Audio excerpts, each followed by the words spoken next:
Mafumo means spears in Bugisu. He has fought for you and he has brought you this far. You know how difficult it is to bring you this far? Via photo. It's not a simple journey. Yes. So thank you very much. My colleagues. My name is Kakwenzire.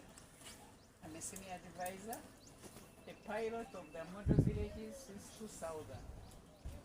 I've been working with the president since 2000, and together with Naruanga and the big staff he knows in the State House, we've piloted for the president the presidential model parishes. The presidential model parishes in Mbale we have two in the Bugisu region. When you go, you visit a village called Mango. Mango, around the presidential lodge. You know Mango? Yes. How do you pronounce it? Mango. Mango. Yes. You go and visit, you see. Small space, yes. You don't have to come this far. When you go there, visit Mango, it's in the municipality. Then those, but it's in Islam, yeah. That's where we pilot in the Mbale region to show people what can be done. The president did that project, it's still ongoing, to show that with high concentration and concentrated training. Training is the key. Exposure, train, do. And teach others. That's why you are here. So, that is your interest. That is your personal interest. But I think everyone here has his own interest. Isn't it? Yes. So for me, I'm telling you the enterprises we have. These farmers, they are doing their work for themselves. They don't have big machines. They don't have big. They are not rich. I think we have visited very big farms, but now you are going to see farmers of our level. Isn't it? Yes. You have seen very many farms, dairy cows, poultry, I think you have seen it. Yes. But here we are going to see the farmers of our level. I know you are starting farming. They have addressed us that we are just starting. So you are going to see, and you are the one to decide what to do, what you can start with. This group, Madam, requested the president through the hierarchies of leadership in the sub-region and requested for a tour that will provide exposure and knowledge in the areas of farming, specifically for people who have made it with very limited space in terms of land, which is similar to Bugisu, where we live. And the message, I will put it verbatim, direct. The people are very excited, happy, and highly appreciate His Excellency the President for granting them their request.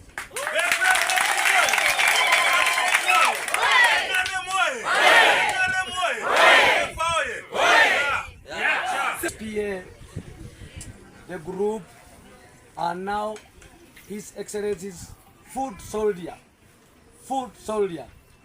in fostering his message of fighting poverty in the households in the Bugisu sub-region. Yeah.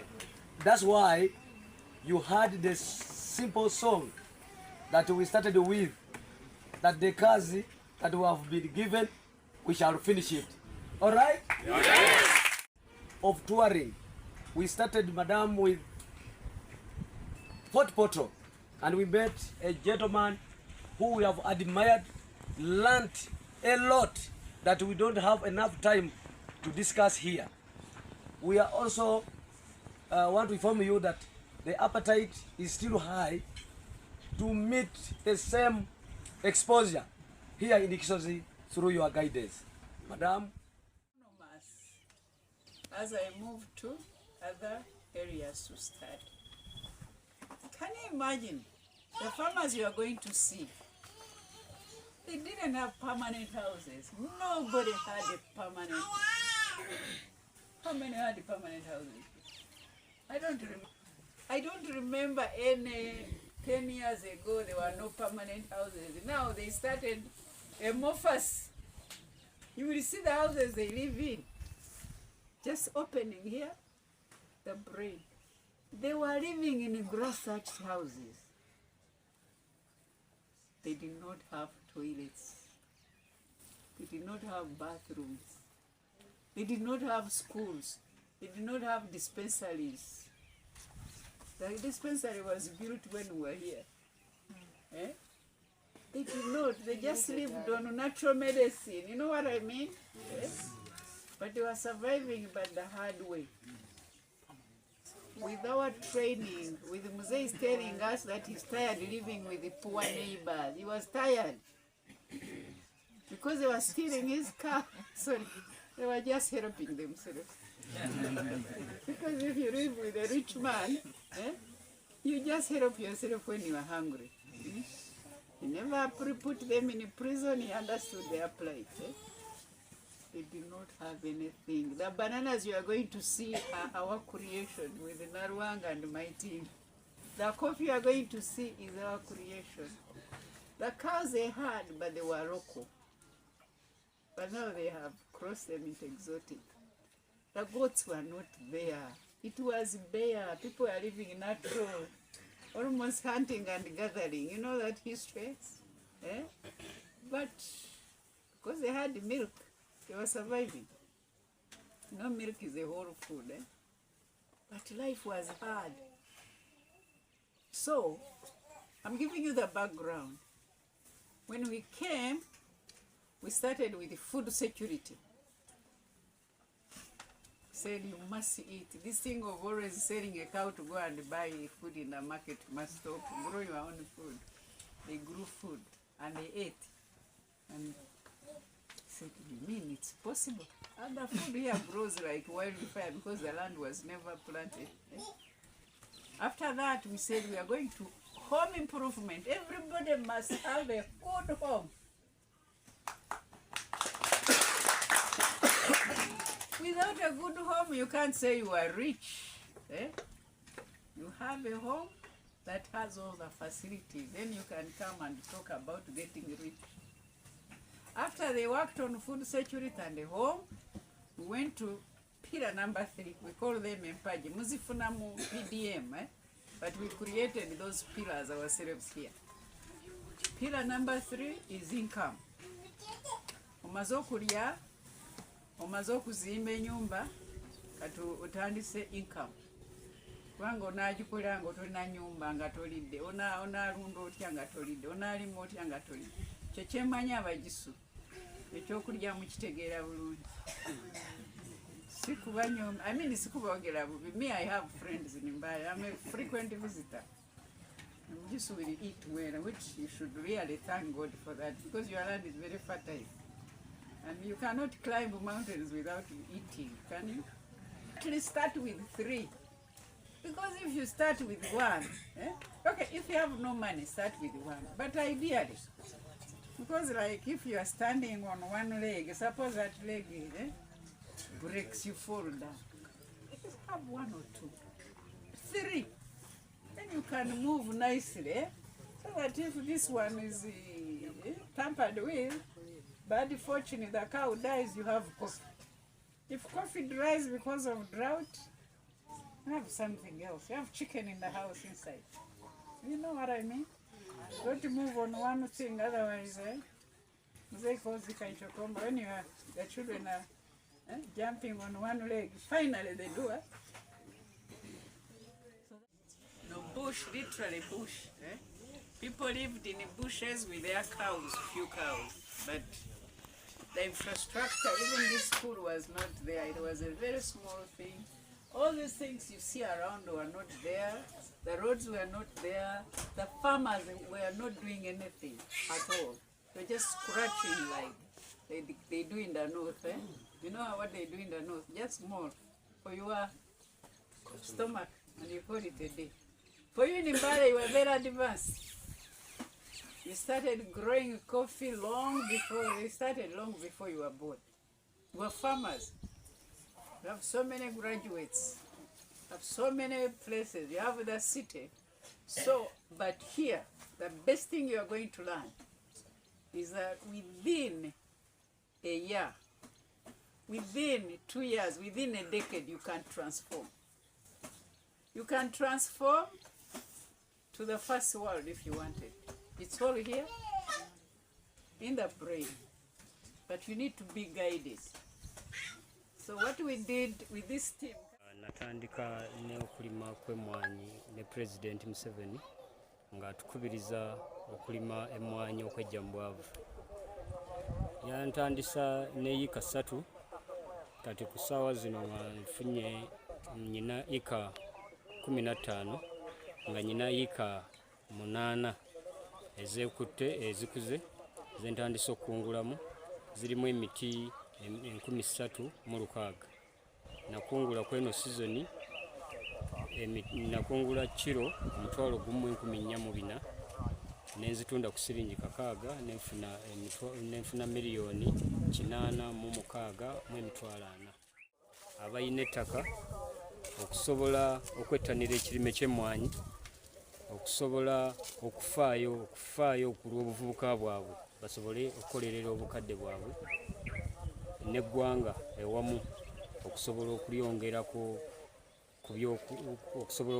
ku byokufuna, okusobola okufuna omusolo ogusobola okuyimirizaawo eggwanga ekiwera, era nga ngezaako n'okugaziya ebifo nga bwe ngaziya ne pulojekiti ey'emmwanyi.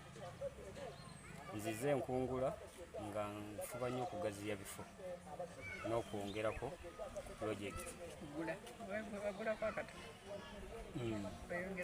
Nayongerako kubanga mwantandisa n'eyika 3 nemuddamu ne munyongera bwe mwagendera madamu Nalwanga naye nasigala nga atuweereza kwekyo ekitono kye yali ayina. Kati essaawa eno nyina yika 15 ez'emmwanyi. Yika 8 kati zentandisa okukungula nga nkwata akasente nenkateekako mu nsawo. Yika 8 nazisimbamu emiti 3,600. Etaamu ewedde ey'okukungula nakungudde kiro 1,400 nentunda ku siringi 6,640. Tutunda kibooko nga bagulira ku lujja nentunda siringi 6,640 nenfuna miliyoni 8,640,000.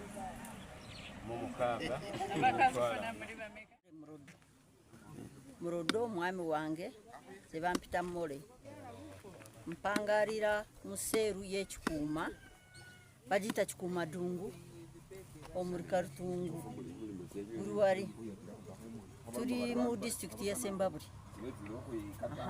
Disitulikiti y'e Sembabule nze nakolera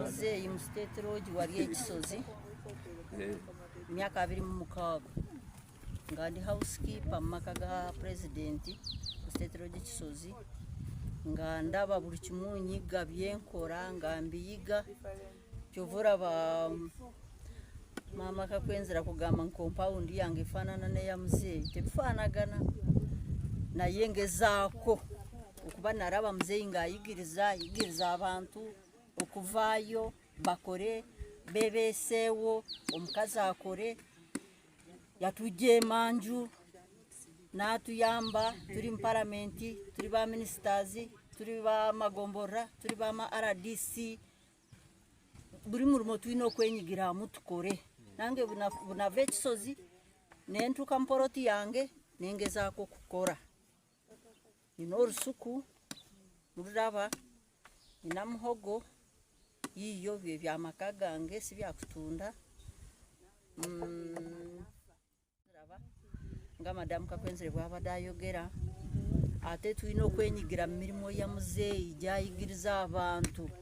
Muzeeyi n'atulumirirwa banange mukore saagala kubeera n'abali saidi yange mubeere baavu omusajja alina okwenyigiramu akore, omuvubuka alina okwenyigiramu akore, omukazi alina okwenyigiramu akore, turabe nti tuvaayo. Ebyokutega engaro byali bya mwaka gwa 8 kati byagwawo. Tulina okwebeesaawo. Nze bunava Kisozi nali manyi ngenda kufa. Okuba nali nfuna omushahara gwange nga ngula kyenjagala nshaka, naye bunatuuka wano nengula poloti yange wano nembeerawo. Poloti yange nateekamu olusuku, nenteekamu ente, nenkolawo compound hiikeemu, nina muhogo, siina buzibu. Katono kayina aye arabe ng'avaayo. Alina okulya, alina okwambala, ate asomesa omwana. Abaana bange nabasomesa. Nabasomesa nibamala kusoma, kati bali mu nsi muno bakola. Kati bagiyingira mu baara, agukuba bagenda mu bubbi, agukuba mu mwebeesewo bagenda mu matatu, naye ebyo nze sibiwagira, sibyagala. Nyagala buli muntu alina okweyiiya akore, turabe nti tuvaayo. Muzeeyi yaleeta obusinge, twebeeseeko, naye abantu obusinge babuteeka mu baara, babuteeka mu bitaliimu, babuteeka mu matatu, babuteeka wa mu bubbi, omuntu n'agenda kubba enkoko ya gundi okuba tayagala kukora. Naye tusiima nnyo pulezidenti embeera gy'ataddeko yonna. Omuntu bakuwa obusinge toyagala kukora ogenda kubba. Ekyo njagala kituveemu, buli omu akorese katono kayina, tuwali kubba kya munno. Resident in Sembabule district, Otonku parish, Kawanda sub-county, Otonku parish, and the village is called the Chukuma, just next to the president's farm. We were having these farmers, and they have learnt a lot through the program of PAD, Poverty Alleviation Department, where the president is talking about social transformation. And farmers from Bugisu have visited my home, and they have seen what the president has been talking about, where you use small land you make it productive. For example, me specifically, I'm in dairy. They have seen how pasture is planted, the types of pasture, how it is stocked or packed, how it is fed, cow shelter, types of animals, the breed, in terms of breed. So they have seen all that is needed for one to begin in order to change his life, transform from the other local hereditary format of farming where you chase animals miles and miles. You have small piece of land, a plot. For example, in Kenya, a small town of 1,000 families, just on plot, produces almost like 10,000 liters of milk, just here in Kenya. But that culture here in Uganda, we have not yet had it. There are just few. Here, still in Uganda, there is that issue where somebody is more of the number of cows. But now we are going modern. If you have one cow, how much does it give you? For example, how much milk does it give you? For example, if a cow gives you like 20 liters, 2 cows, for example, those are 40 liters. 40 liters times 1,000, like the price for milk here. How much is that? 40,000. That's 40,000 a day. 40,000 times 30 days. 1.2. 1.2. Reduct like 400,000. Yes. You remain with 800. You are home doing your own things, doing other businesses, doing other projects. So that has been the gospel for the President of the Republic of Uganda, and I thank him so much. And I thank him so much. Before he came to this area of ours, we were in the other old system, but now things have changed. I advise them to have passion first. These things, even though you get 100 million, But when you do not have passion, you are wasting time. You have to be with what? Passion. They should begin, and whichever small space you have, you can begin. The issue is how to transfer what you've seen here into your small farm. Whether it's 1 acre, whether it's 2 acres, whether it's 10 acres. Are we together? So, the issue is simple. Just buy the idea of the president. The youth there in Bugisu, those ones who are in Ludo in town, wake up and work. Ask yourself, what am I going to do next? How will I feed my family? Kids, you shop food. You can buy like a box of milk, like 3 boxes. You buy biscuits, you buy rice, you buy macaroni. Are we together? So it is the same thing with this modern what? Modern farming, where you stock pasture and live, and you remain feeding slowly by slowly until you come back. For example, you can make silage, you can make hay. Hay, it is a grass that you can plant, harvest, and stock. You be picking, orondako bulunzi, nowa. Mulabanga egenda kugwamu ngodamu gokola ki? Are we together? Then the other second thing is that these cows, due to the fact that they do not move a lot, ziba amanyi zigateeka mu kukola mata. Are we together? Than moving. But if you have a cow here and you make it take water from where you've seen the Chinese people, waliwo bridge mulabyeko katonga. Ekwata energy yayo yokola amata negiconvertinga mu kutambula. Are we together? Ne ending up nga amata togakoze eki tugafunye.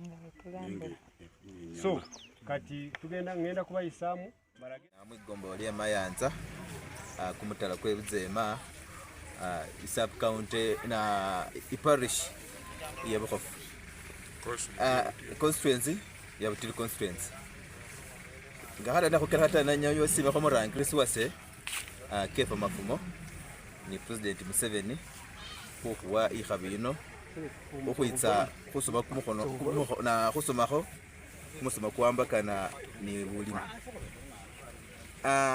ni khesi melundi ni bale befu abetsile kusoma kumusoma kuno sinesi ni kilem tsengo musole ne ikeme bintu bikalibisa kwamila khwatsa khola khe 40 poto khwasomakho byambakana bulimi bwe kamatore ni bubayi bwe tsingoho ni bubayi bwe tsikhafu kama kisisi filima kama kali atesu bisendinga na mileno nele khushalo na seza kwa apply kama kisikano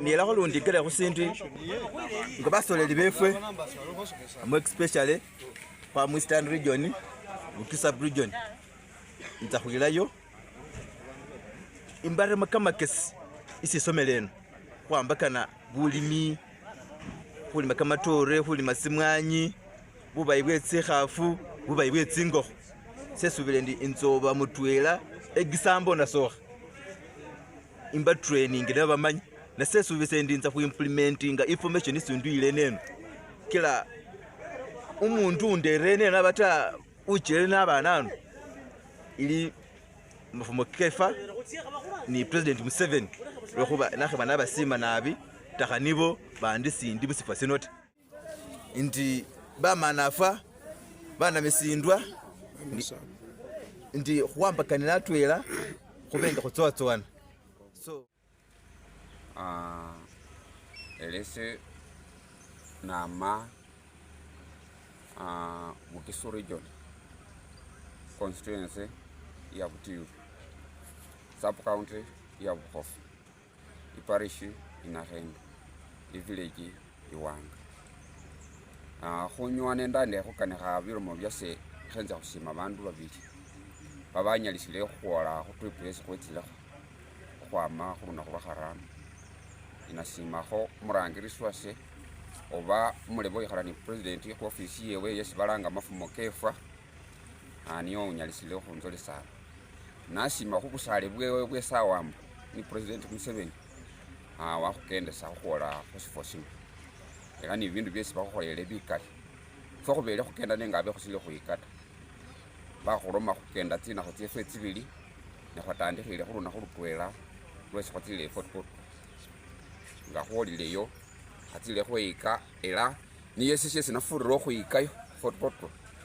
liswa lyefwe natala efwe babandu khukhwama Bugisu almost lilekhana nomulebe nyakana yesi khwatsileyo liswa elyo ali niye ndwela nga ni sisinzi oba ni butundutundu butaru nenga bibindu byesi alikho ni nabyo byanzikombesile ela nase nabikholanga omundu oba tanile endekelekho bashasi simanyisa akhaba ni khaswa khafwiti wikombesibwa khutswatswana wanu inima yesi aliyo khwiswa khwewe alikho ni tsikhafu wabakho ni tsingokho bibindi ibyo bikhwokesile ela biri situfu khutswatswana khuli khukhaswa khekhafu ela nikho khesakona mulimo daily income mwabamo monthly income mwabamo seasonal mwabamo ni annual kale bale bese buli mubwobwo nga ningendile nabone nga nimo buli bwenjawulo nabi ela nibo bwesinikilemu bukali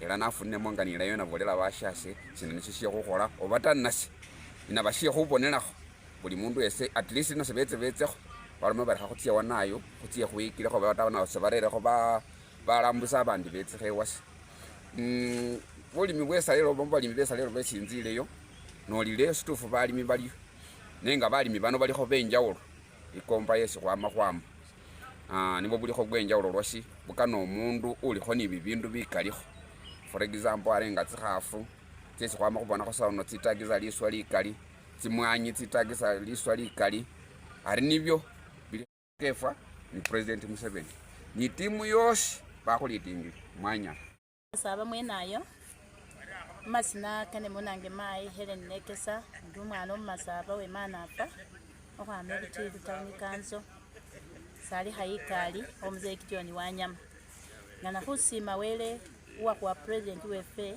Yoweri Kaguta Museveni ilala wamwaka makesi khubona ari afayo linambo lyewe ni khukhukananga efwe babekhali bewe ngana khusima khulwe kumusomo kwesi president akhurekekhele khubirira mumusani wefe nga niye Kefa Mafumo musoleli wefe okhwama imakenya bebulebe wakholile shekamani bekhuba kasokede sembawo obesalikha khumyakha isi nolele change kino abe sinabonakho esindu sifananga sino ta akhurelemo silingi tsingali nabi khubona khuli bakhuyila ela bakhulisa bakhunywesa bakhulabilira mumbela tyosi nesifura bukhulu bakhuyile khutsa khufuna kamakesi watsile babandu ambisi myasi twela ni kamakhumi musanvu ni kamakhumi kane na musanvu babandu bano sibarobolemo oba wemana afa oba wayena ta babele mu district tsindayi busanga bamasaba khutsa khukhusomesa kumusomo kuno sikwabele balwe khubakha khuyikana lwe bubwami oyuwa nayita ne president sikendelelwa akanile khufune kamakesi nga bamasaba kunyalise khubakho ni sinyala syayeta bulamu bwefe wabele ni bikali byesi khukhola nenga sikhwamamo ta kila president akhalilewo khukhwilakho mubalimi bashefe kutsiye khulolelelekho sisi bakhola manya lukale nafe khufunekho kamakesiko songese Heleni sisi nasomeleyo nga kasandi shambelekho khumanya kwesi nyala nase nakhola amala nase nayetakho omundu ukundi nga khwatsileyo khwatsile Fort Portal khwatsiye Komba ela Fort Portal khwasomayo byetsikhafu ingeli sulebelilamo ekhafu yakhuwakho kamabele ela wafuna daily income ela bakhusomesa ingeli sunyala wabamo ni ifuna ye kimilundu kine ifuna ye lunakhu ye kumwesi ni ye season wanyalisa khu ni ye kumwakha wanyalisa khubawo nga omundu so khwasomele khubyetsihafu ingeli sulabililamo ekhafu khwasoma khubyetzingokho ingeli sulabilila tsingokho tsyakhuwa kamaki bulayi ela nawe wanyalisa okhwamamo ela nga kholile Fort Portal sekumusomo kwesi nafilingile nabikobele kwetsingokho nga nasomele tsingokho nabone nga kamaki kesi umulebe yuno amisa mungokho niko kakayukha kasasula omurambi niko kakayukha kamwa syekhulya sye lunakhu ela niko kakula bilyo tsingokho so nabonanga kumusomo kunakufilingile bulayi era nasendikho embona ndi afadhali nasenga omundu ingukhole wamala naseisomesekho omundu ukundi walikholele mu bindu bikali era byamuwele bibindi binanu bikali so bamasaba ngana khubasaba ndi ukhabamo khusosolana ta khukanane nilala bese khwatsile ninabo kumusomo isaba ndi mukhole yingo khule bibindu bino mukhola nafwe bashefe babonelekho era khukhasosolana ta khulekele buluyo nayo khatsile ta naye asikholekho khushiye kumukamba sikhuyele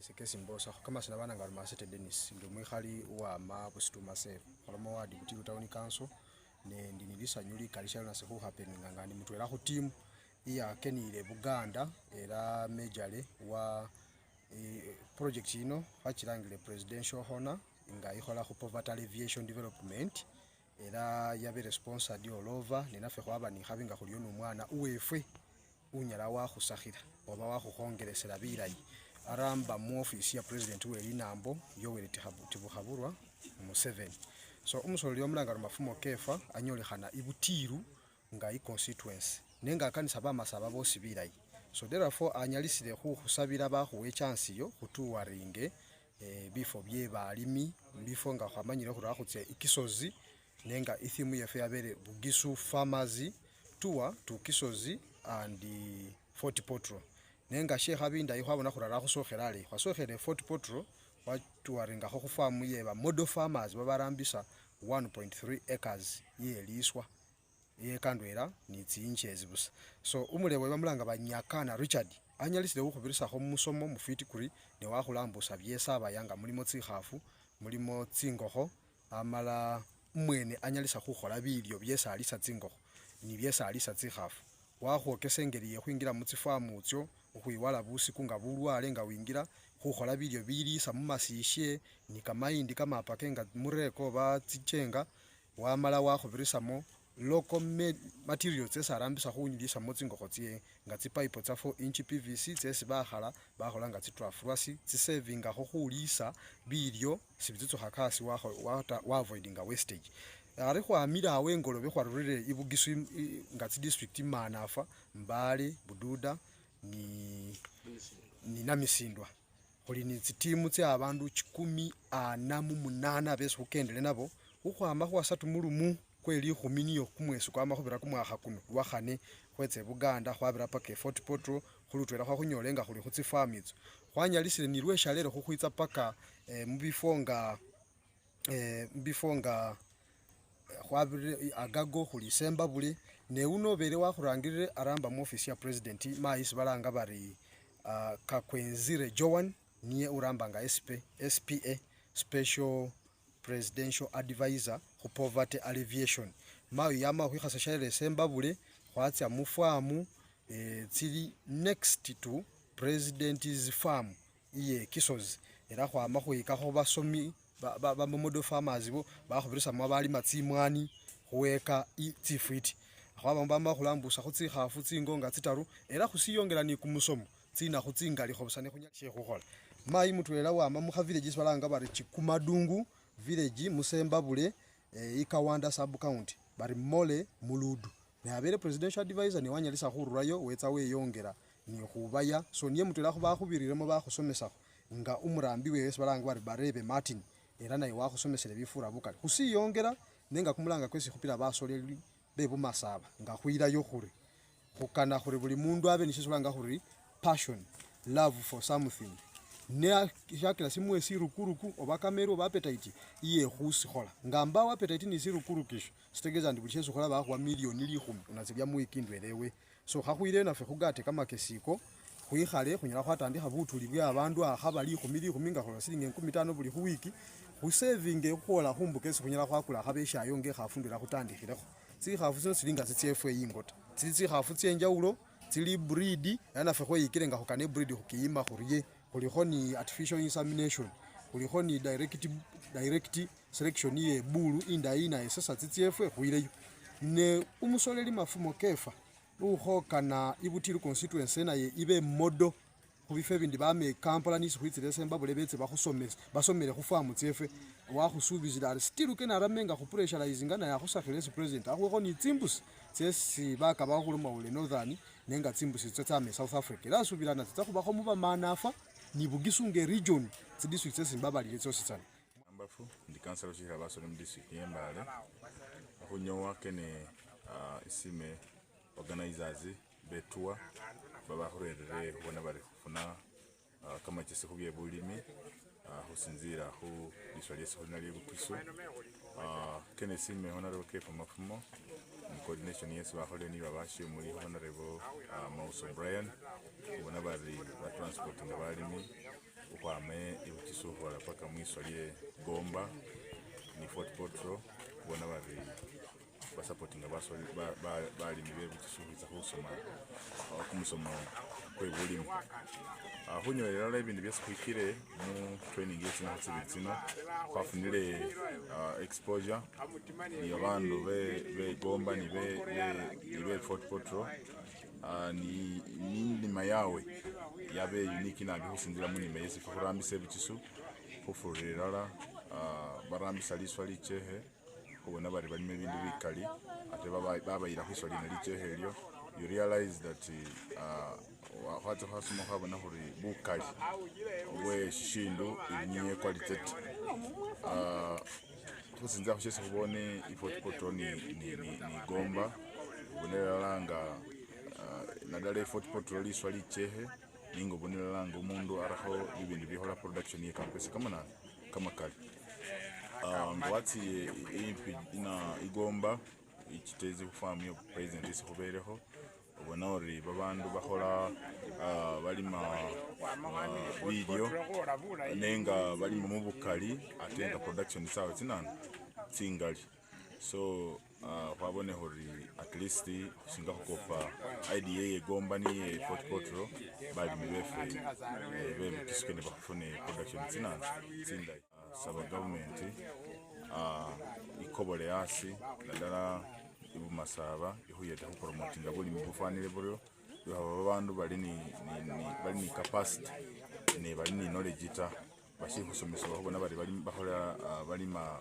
mumbera ya 4 model eka farm oba 2 model oba 1 eka kulomba government ite hole mindset change mu bantu because aringese ntera abantu bali transformed ubona bari ngahakoboleyo kubona ko practice na ibintu byose kusomerena so nomba government with the help of some of us who have learned from this place kuri kutie who body abantu befe bese kulehera nyumayo ku transforminga munima yes kusomere go Alomutongo for Manafa district Bunabwana sub county constituency anyi RIT Butiru constituency parish Alomutongo Buabula Bumisanga South village kota kialamikine deke kakialamikine ko bobo president Yoweri Kaguta Museveni adepare choti kefa mafumo la bukuru chugnus kanesi awanyu ne be program lo wailo kotom na kana peta unu abuonka be kalomon era sapar sakala pakashe uni gipe alomun abunera kisisia ikamanara kanuga ko kotom na kisha kurungene esisha ongonwe poaka pejo kong farms le poaka ageone farm kanyakana ko Fort Potro bobode kadishonga ke konyun loloja shong wailo ko Gomba sisha shong nga koru abe tadanga nyine be ejoka koru akipit agituku kakuru mwanyi kakuru alaboro erati boni ke unyo kereke disaka lipokonde konya ko tongo abongor alimoken tuwal go kaw ebe no adanga ki shaun gane abeit kaloto tonde ke shauto teterbig nadumun ka plul kangini parani teterbig nagi jari tiak la talongsa ne polka kerakto akiala kini mafumo kefa kitoneti mukene adepare choti ekidi chaneken ne pepeka president Yoweri Kaguta Museveni anyune be yanga unete apolo ngini wailoko Bugisu region kupone ke peka ngop kangolo kotko ngaki ala mikini bobo alimokini tungaluko Butiru constituency ke recton Butiru region ebe lolona kaina kisi ikoku ejaka itkefa mafumo ko be kaina kinoni ekiponela daud na gitodi kinoni apega tiao na ngone balongo mamki ya utakishana kina kuru atutu bet kosi kitoni constituency kere kwenye lolone tonge ebe ikinesi nyoko mamon kina kana kan kangun kaina kiskefa mafumo ka seutu kingarin koni ebuna soma ade parno itu eyi kunyoile la kusima president we linambo okwe khabi iye tua kufukisa balimi bacha balambula balimi besikulangile kuli model farmers baba funilemo mukulima mu bisinza bye Fort Portal ni kisozi balwana bengo wewe kisozi umugiso alomari ari mai ngaswali yakhoye bulafu walya bibyo bikhali bya mai kwamba so mai niwe ufura khutekha bamasaba atile khutandikela lukendo khwama lwakhane khukenda tsi farms khutandikha ni ya Nyakana Richard Fort Portal khufamu kho intention yabere khusoma bindu binya byabayeta khona bakhola sina nabo bengira mu bulimi buburera lipesa likali mungo chawe era isenga kefu mafumo nifo kwalobinga niyo walobinga isi umukuru weli nambo erewa kirizari kuyile nandala basoleli nekumola mwako mwene oba ilome iyama kumutawana kwe funtula babona kuri basoleli umasaba bayinyigira mu funtula ni kumenya mulambwe deals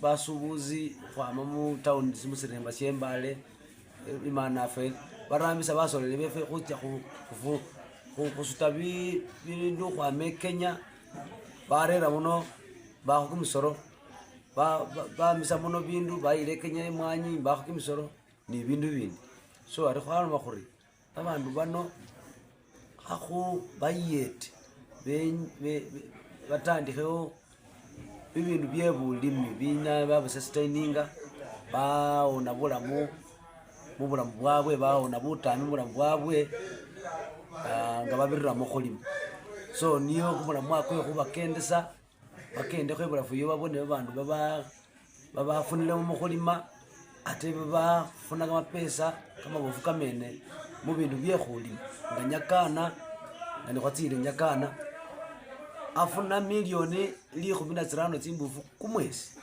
so bavubuka beika bindu bikali nga mu bindu byo muri ukholorie na sina sisi ukholorie na ne warama mu bindu byebulimi wafuna number 1 was mixed farming wakhaba ni khaswa khafiti kharekho bindu bikali variety so that uli ni khufuna khwe kumwezi waba ni khufuna khwe wiki waba ni khufuna khwe week fortnight waba ni khufuna khwe kumwakha and so forth so ela nga bamasaba nandala ngefe barangirisi bali khubetsa mu burangirisi buya bwe bamasaba iliyo bindu bizo kutya khuyambiramu kuyete khurangirire bali befe bamasaba barure mu butambi kubanga butambi khwasile kufumbula khuri bwitsa kumurwe kumbofu kuburera khula khumanyasye khukhola situfuta khoyelaka khubindu bibindi busa khusowasowana undu bufiti bukha khukasatani yobwisari khwiyambiremo musibosiye khukhola bindu bikhurusa mu butambi so fenga barangirisi nandala babasubila khuwamba manto yebo masaba khutsa khwinyukha hasi ni kamani kamani kamene khwinyukha hasi ni kamani kamene khurambile babandu bamasaba khubaruse mu butambi nga khubakesa bindu bilayi khusibala ngani bilinga khutandikila ni tour iye shalelo iye wiki isi khwamamo ni bale befe bamasaba nandala khwamilelele butilu batilu befe mwanyela nabi